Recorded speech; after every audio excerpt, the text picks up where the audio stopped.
This is Kylie. Today we're going to talk about a couple of different ways to shine boots.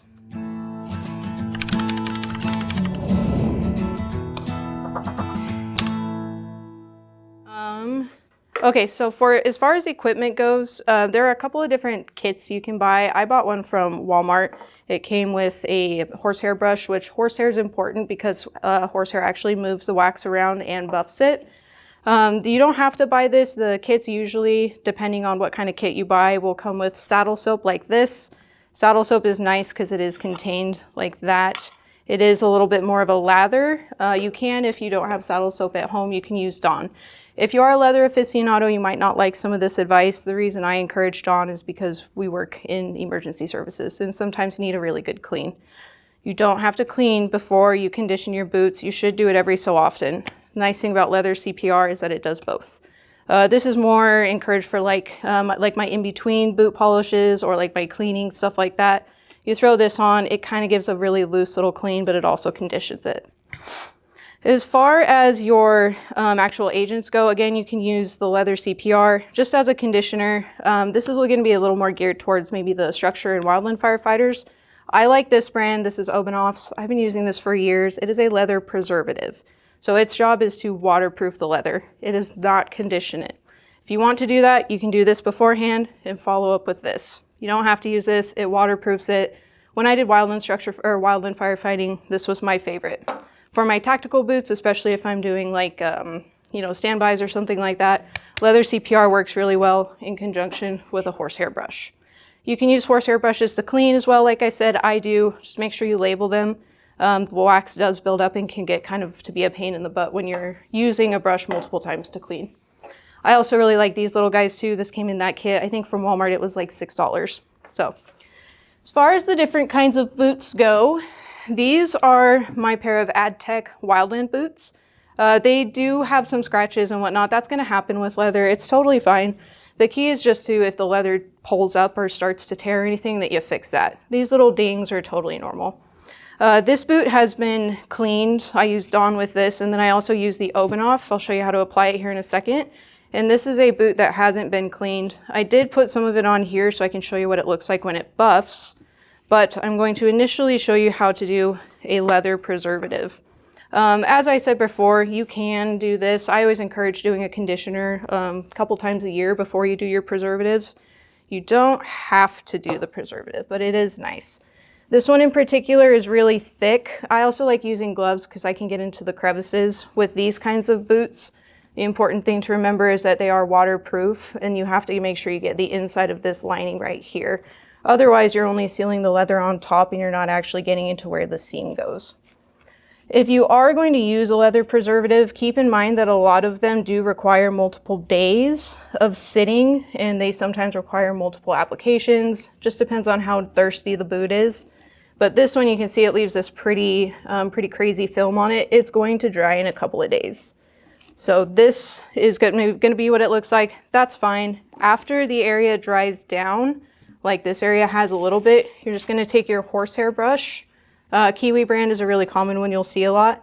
You hold it any way, really. Usually I go in like this and hold it like this, and then you buff like that. Not only does the horsehair brush, like I said, help distribute the wax, but it also helps polish it.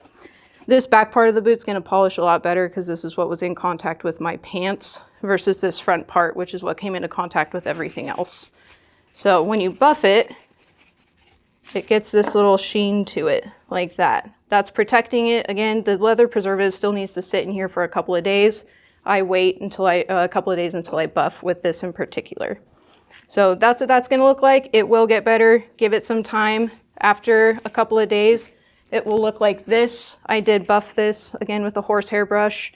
Again, there's some parts that just aren't ever going to get better. That's okay. That kind of gives what gives the leather its character. So wildland firefighters, again, I really like leather preservatives, or anybody who's going to be doing a lot of work in the elements. Aside from like EMS, where we do a lot of work in the elements as well, our tactical boots are a little more forgiving. These ones in particular are my old 911 boots. These are Merrell's. I've had these boots. This one in particular for a really long time. The only thing I'd say about cleaning this that's a pain is all the grooves. So Nice thing about it, if you put any conditioner or preservative in these areas, it should ball up, and then you just clean it off. This, I just used the same thing. I used Dawn for these because they were pretty gross, but I used leather conditioner. You can do multiple uses of this, which is really nice. You just apply it and then let it sit. Sometimes it'll drink it up pretty quickly. That's totally fine. You just take this, you rub it on. The thing about this is it dries much more quickly, and it is a conditioner. It is not meant to preserve the leather like that other one is, because that waterproofs. This does help because leather as it is kind of inherently waterproof, but this is also important because when you're wearing these boots, you're going to be breaking them in, and part of breaking in leather boots so that they conform to your feet is wearing them regularly and conditioning them like this. So there's that area, and I accidentally went over the area that I was going to show you how to buff, but I'll show you right there because that was the area that I buffed or that I conditioned already.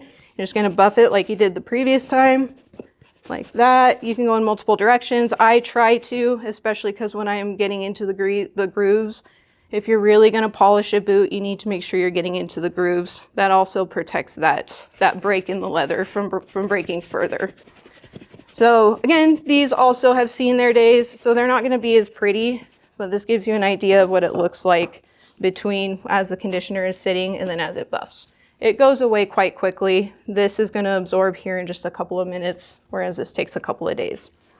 The actual buffing and polishing part of it, it's kind of dependent on what the standards are that you're looking for. There's the spit shine, which we're not going to go over today. There's also this method. These little cloths, I can't recall what they're made of. I believe it's just cotton, but these come in every kit. This is the good old-fashioned like 1920s boot polisher where they hold the boot, and then they usually have some kind of thicker, like a pomade almost. It has kind of the texture of saddle soap, not as thick as this leather preservative, but you'll put it on there, you'll get this, and you have to do this part pretty quickly, and you have to make sure you're going at angles. But this is what they're doing. They're just going super quickly like that. You can turn it on its side, do it like that, however you want to. This is usually for like parade exercises, or if you're going to an event where you need to be wearing your nicer uniforms, usually people will be doing this, and it really makes sure to shine off that end.